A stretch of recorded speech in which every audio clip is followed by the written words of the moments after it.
وہ میرے ساتھ آئے، گھر میں اذان دی، قرآن پڑھا اور جاتے جاتے کہا، یہ جگہ معمولی نہیں، یہاں قید روحیں ہیں، ان کے ساتھ کچھ ظلم ہوا ہے۔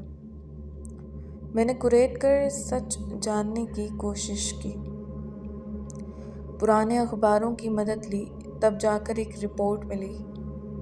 یہ گھر پچھلی دہائی میں خاندان کا تھا، میاں بیوی اور ایک چھوٹی بچی۔ ایک رات خاوند نے شک کی بنیاد پر بیوی کو زندہ جلا دیا اور بچی کو تالے میں بند کر کے گھر کو آگ لگا دی۔ جب فائر بریگیڈ پہنچی، سب کچھ راکھ ہو چکا تھا۔ تب مجھے سمجھ آیا کہ بچی کی چیخیں کیوں آتی ہیں، اس کی ماں کیوں خوابوں میں آ کر کہتی ہے مجھے اپنی بچی چاہیے۔ آخری رات میں نے اپنا سامان پیک کیا، دل میں طے کر لیا کہ یہ گھر چھوڑ دوں گا، مگر قسمت نے کچھ اور سوچ رکھا تھا۔ رات کے 3 بجے آنکھ کھلی، کمرہ دھواں دھواں تھا، سانس لینا مشکل ہو رہا تھا۔ دیوار پر کسی نے خون سے لکھا تھا، تم بھی جل جاؤ گے۔ میں نے بھاگنے کی کوشش کی مگر دروازہ بند، کھڑکیاں بند۔ اچانک ایک عورت کی چیخ سنائی دی، پھر بچی کا رونا اور پھر دیواروں سے خون رسنے لگا۔ میں کلمہ پڑھتا رہا، زور زور سے سورہ یاسین پڑھتا رہا، مگر وہ سایہ وہ دھواں میرے قریب آتا گیا۔ پھر اچانک سب کچھ اندھیرے میں بدل گیا۔ جب آنکھ کھلی میں اسپتال میں تھا۔ بتایا گیا کہ میں 2 دن تک بے ہوش رہا۔ محلے والوں نے مجھے جلتے ہوئے گھر سے نکالا تھا، مگر حیرت کی بات یہ تھی وہ گھر تو بالکل صحیح سلامت تھا، نہ آگ لگی نہ کوئی دھواں، جیسے سب کچھ میرے ساتھ ہوا ہو۔ ہسپتال سے نکلنے کے بعد میں نے وہ گھر چھوڑ دیا، نیا فلیٹ لیا شہر کے بیچوں بیچ، جہاں روشنی، آواز اور لوگوں کی گہما گہمی ہوتی ہے۔ میں نے سوچا شاید شور مجھے اس خاموشی اور اس کے پیچھے چھپے خوف سے بچا لے گا۔ کچھ دن تو ٹھیک گزرے، نیا ماحول، نیا کمرہ اور نئی زندگی۔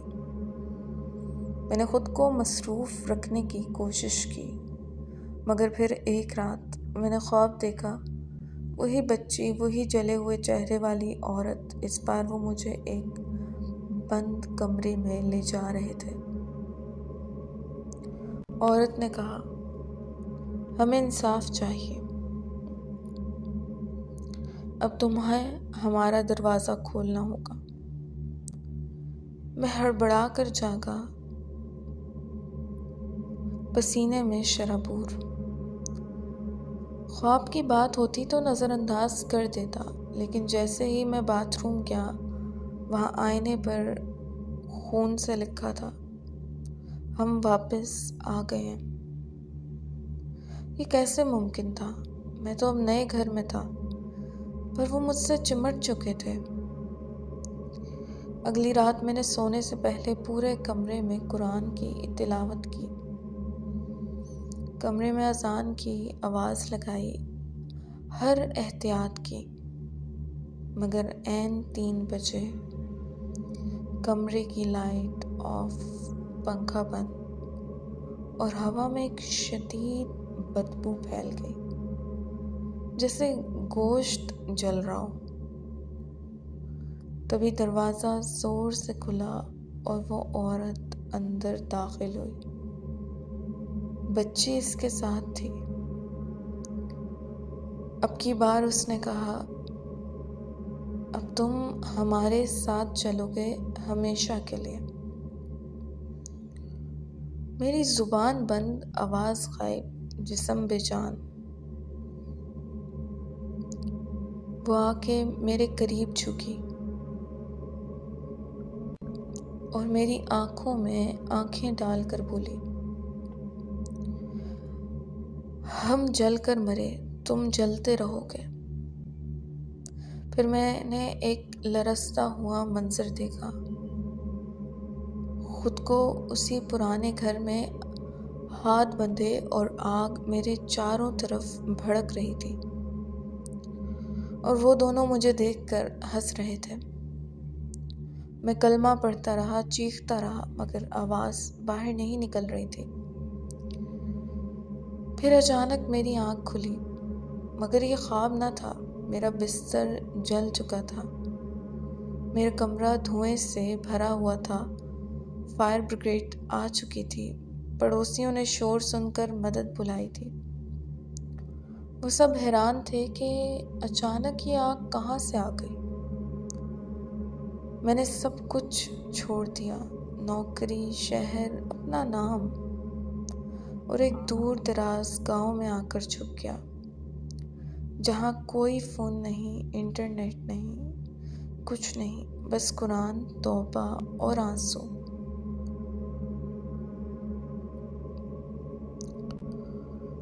میں نے گاؤں کے مولوی صاحب سے رجوع کیا جو روحانی علاج کرتے تھے۔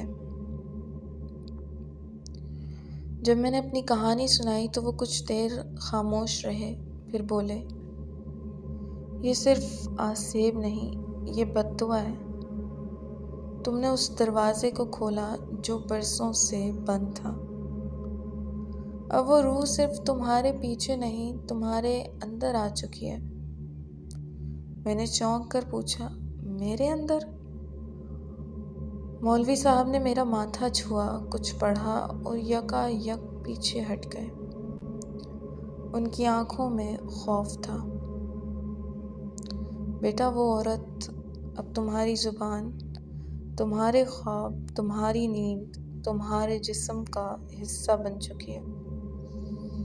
تمہیں اگر بچنا ہے تو یا تو اس کی بیٹی کو آزاد کرو یا خود کو ختم کرو۔ میں نے پوچھا، آزاد کیسے کروں؟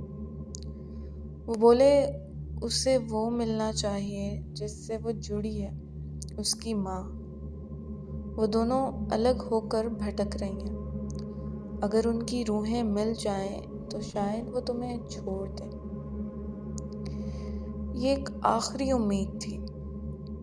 میں نے دوبارہ اس منحوس گھر کا پتہ نکالا۔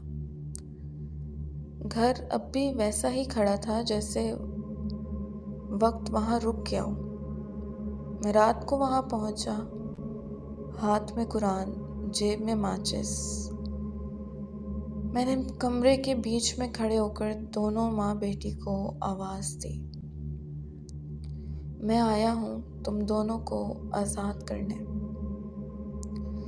اگر میری جان درکار ہے تو لو، لیکن تمہاری بیٹی اب بھٹکے گی نہیں۔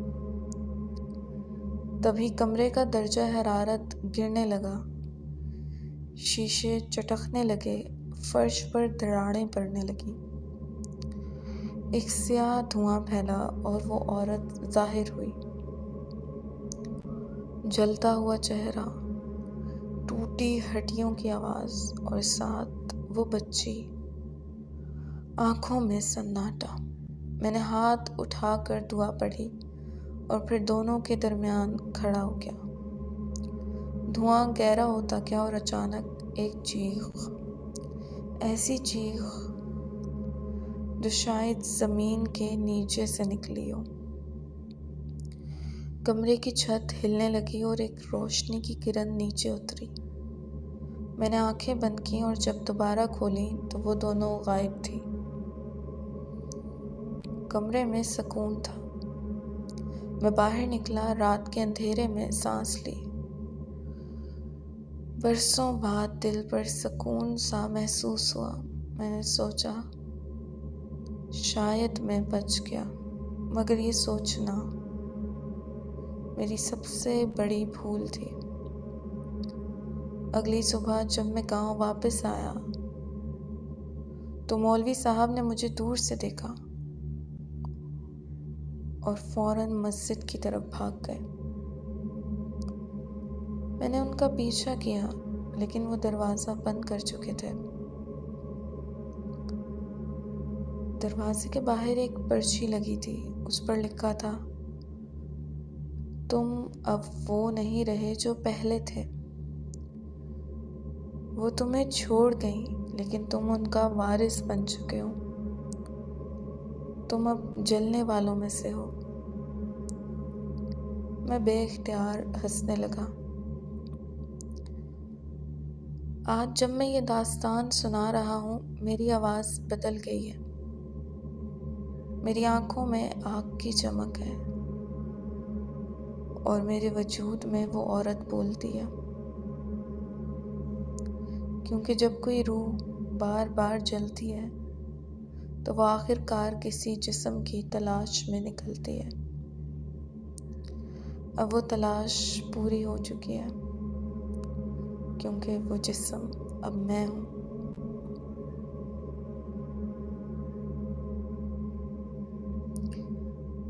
اگر آپ نے یہ کہانی سنی ہے تو اگلی بار جب آپ آئینے میں خود کو دیکھیں تو ذرا غور سے دیکھنا، کہیں آپ کے پیچھے کوئی اور بھی تو نہیں۔ یاد رکھیں، بعض دروازے صرف کھلنے کے لیے نہیں ہوتے، بلکہ کسی کو آپ کے اندر داخل کرنے کے لیے بھی کھلتے ہیں۔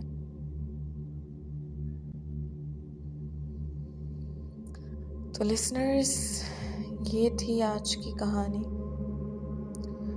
امید کرتی ہوں اس کہانی کا اختتام آپ کو پسند آیا ہوگا۔ کہانی پسند آئی تو ویڈیو کو لائک اور چینل کو سبسکرائب لازمی کیجیے گا، تاکہ مزید ایسی کہانیاں آپ تک پہنچ سکیں۔ اپنا ڈھیر سارا خیال کیجیے گا، اس ناچیز کو دعاؤں میں یاد رکھیے گا۔ اللہ پاک ہم سب کو ہر قسم کی بلایات اور ناگہانی آفات سے محفوظ رکھے۔ ملتے ہیں پھر نئی کسی کہانی کے ساتھ، تب تک کے لیے فی امان اللہ۔